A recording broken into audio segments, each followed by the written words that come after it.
Matthew Evans, a wealthy man in his late 70s, sat alone in his sleek silver Mercedes. His fingers tapped impatiently on the steering wheel, the car's air conditioner working overtime to combat the oppressive Kentucky heat. A retired financier, Matthew was accustomed to having life go his way.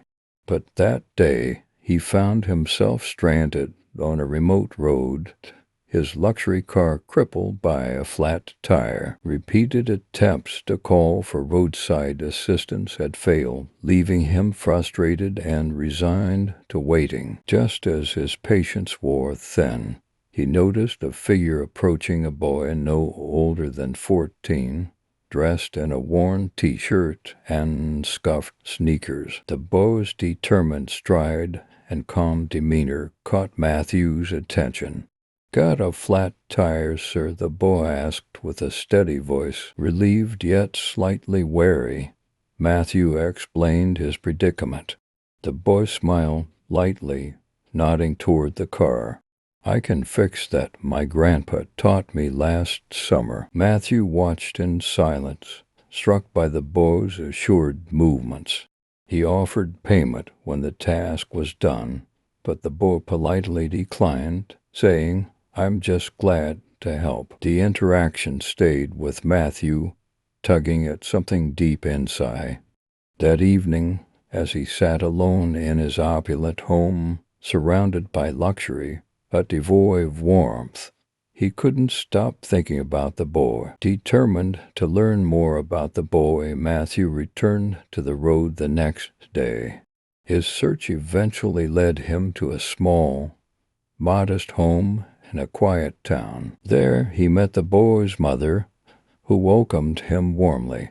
As Matthew spent time with the family, he was moved by their resilience and the strong values they upheld despite their limited means. Wanting to give back, Matthew arranged for their home to be renovated.